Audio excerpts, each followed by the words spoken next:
Om Shoshanam Bhavasindoscha Jnapadam Sara Sampadaha Guru Padodakam Samyak Tasmai Shri Guruve Namaha.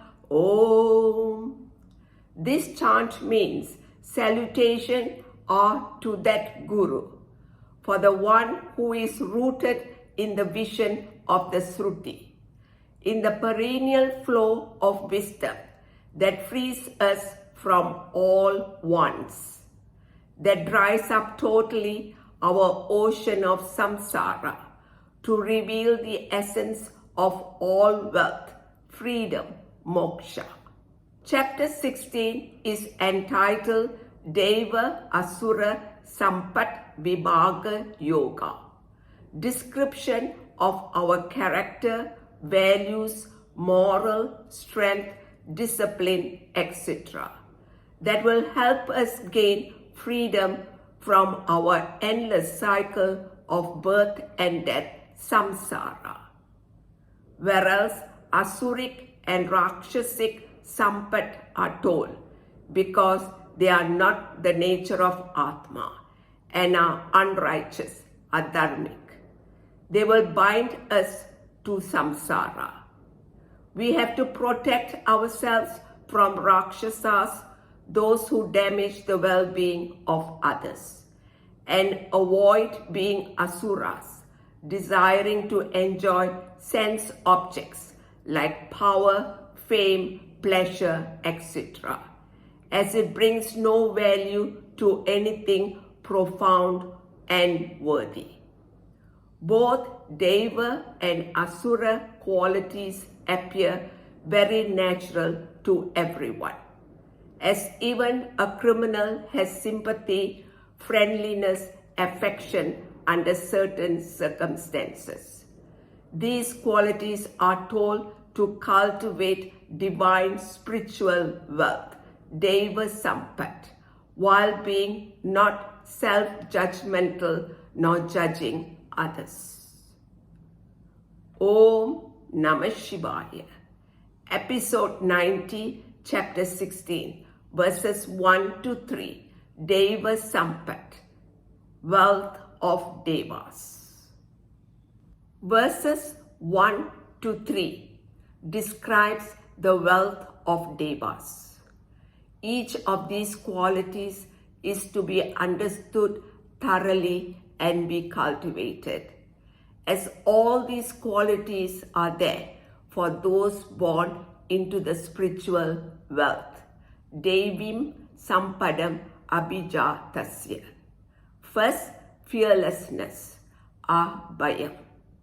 This is not the fearlessness when we are wise, which is freedom born of self-knowledge, that as Atma we are free from duality. Here we are looking into the attribute of the mind of the seeker. Fear of death is always backed by a certain relevant emotion, because survival is instinctive and the nature of the body is to die. The body keeps aging because it has an inherent disintegrative factor. The more we understand this, the better we can appreciate being alive today. We can celebrate life by planning one day at a time. We celebrate living and be not afraid of death. Thereby, we become fearless of losing whatever we have, like love, possessions, power, etc. By self-inquiry, we can locate these past impressions that triggered these emotions of fear. And by further inquiry, we can neutralize them. This is called intelligent living. Second, purity of mind. Sattva samsuddhi means clean thinking, by giving up deceit, cheating, falsehood in our interaction with people. Third, steadiness in contemplation, Jnana Yoga Vyavasthiti. This is the most important one among all the others that constitute Devi Sampat. Jnanam here means self-knowledge. And when the meaning of the words like Atma, Brahman are properly understood according to our Sastra and the teacher, it releases all obstructions that we may have regarding fear, etc. Upon further contemplation upon Atma as our true self, a time comes when we become wise to recognize that Atma is Brahman and absolute bliss is our nature. Fourth, charity, Dhanam. When we are able to give within our capacity, a proper distribution with proper attitude, Shraddha, to worthy recipients, both the giver and the given feels blessed. The giver feels blessed and free to happily part with what he has to those who are deserving. And as the receiver, our gratitude does not diminish when we receive. This indicates maturity. Fifth, judicious restraint, Dhamma. When we have mastery of our 5 senses of perception and 5 powers of actions, our minds becomes alert. Every of our expressions are appropriate, like walking, talking, eating, etc. 6. Rituals, Yajna. We do our daily duties, do pujas, chanting, as an offering to the law of Dharma, to Ishvara, for the purification of our minds. 7. Daily recitation of the Vedas, Swadhyaya. This is considered to be a spiritual action that produces special punyas that converts the atmosphere into divine Shakti, where we can spiritually grow. 8. Austerity, tapas. Religious discipline at our body level is backed by mastery of our sense organs. And when we are jignasus, we cultivate them to contemplate upon the knowledge of Brahman. 9th, alignment of our thought, words and deeds, arjavam. This is defined as straightforwardness and absence of crookedness. Here we speak what we think and do what we speak. This becomes complete when we ensure what we think is right, in addition to speaking what we believe is right. 10th, absence of hurting all living beings, ahimsa, including nature like trees, etc. An hurtful act can be threefold. It can be a physical action, it can be by words, and also mental. A mere thought does not become a mental action unless it is backed deliberately by free will. 11. Speaking the truth, satya. Because words can be very hurtful, it is important not only to speak the truth but it must be pleasant and beneficial. While it is important to speak what is pleasant, it must not be false. This implies care in choosing words that most accurately convey what the situation is. 12. Absence of anger, akrodha. This implies an acknowledgement of the existence of anger. Every human being have anger because from childhood there has been numerous disappointments gathered towards oneself and the world. We have to resolve this anger born of anguish. Otherwise, we continue to be vulnerable. It has to be neutralized by proper inquiry and resolution. 13. Composure, shama. We remain calm even when we are assaulted by others because we do not internalize the behavior of others. When anger arises and it is resolved, it is akrodha.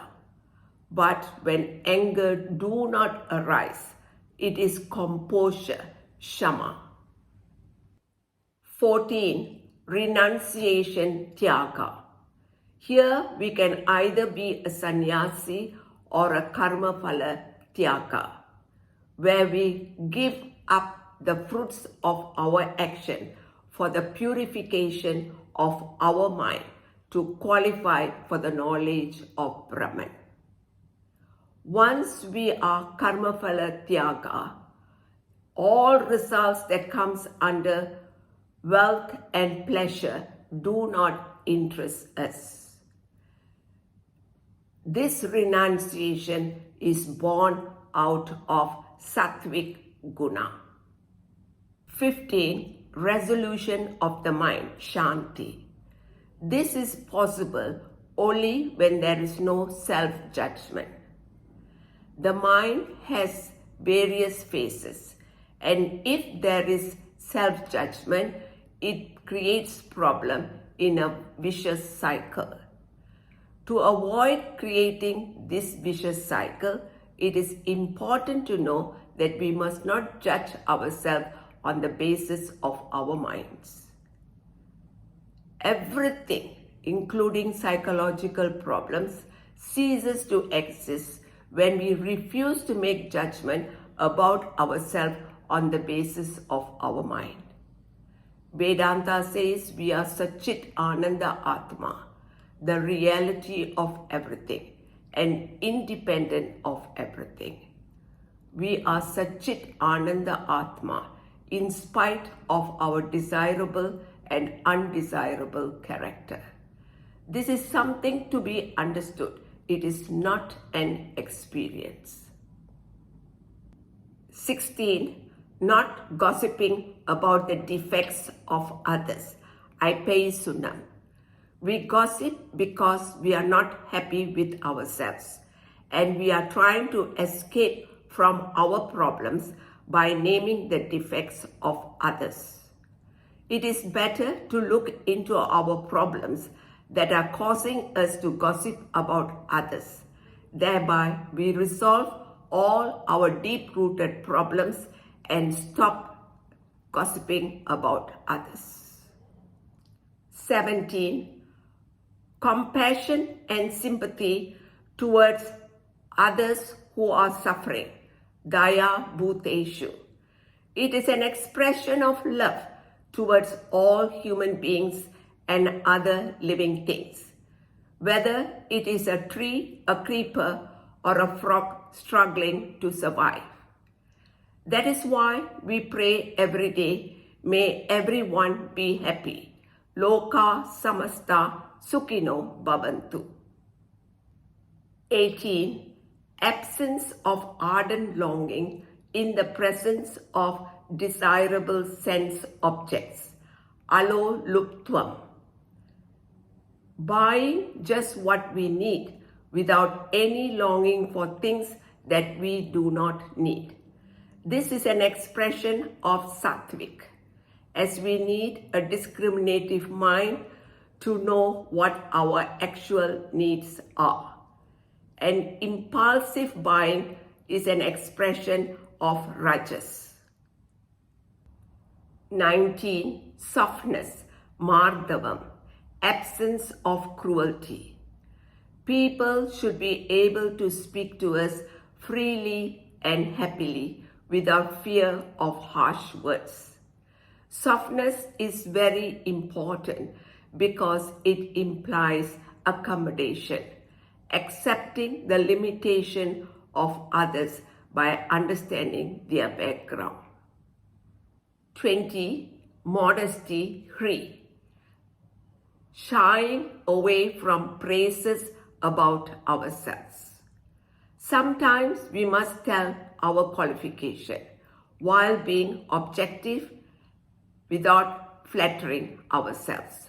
This is natural modesty and humility. 21. Absence of physical agitation, achaphala. Absence of activity of speech, hands, legs, etc. without a purpose. This means living a purposeful and a very alert life, where all our actions are deliberate without any tension or agitation, so that our mind is able to contemplate upon the knowledge of Brahman. 22. Brilliance, tejas, capacity to face all challenging situations with self-confidence. 23. Fortitude, dhriti, when our bodies and sense organs are tired and in pain due to illness or old age. It is dhriti, fortitude, that gives us the capacity to happily not mind this pain. 24. External and internal cleanliness, saucha. External cleanliness is keeping our clothing, body, environment clean, which helps to create a healthy frame of mind.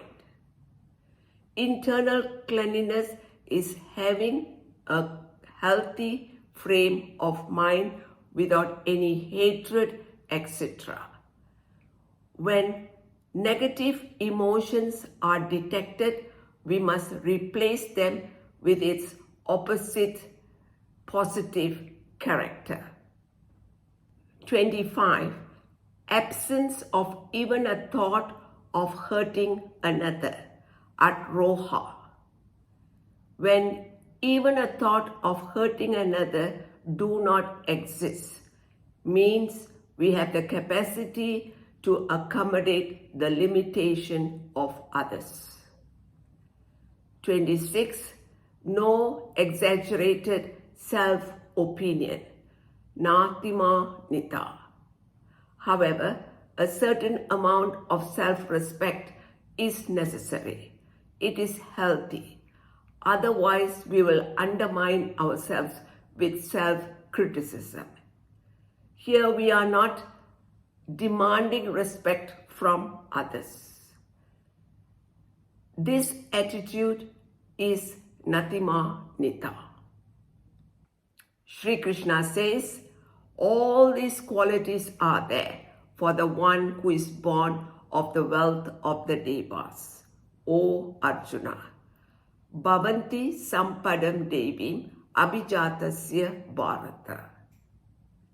When we have these qualities, then when we expose our intellect to the study of the Vedanta Shastra, we will definitely gain freedom from the limitation of our body, mind, senses. We gain moksha. At verse 3, we shall take a break, and next Sri Krishna speaks about the Asuri Sampat. Please like, subscribe, and share these episodes with your friends and loved ones. So till then, Om Namah Shivaya.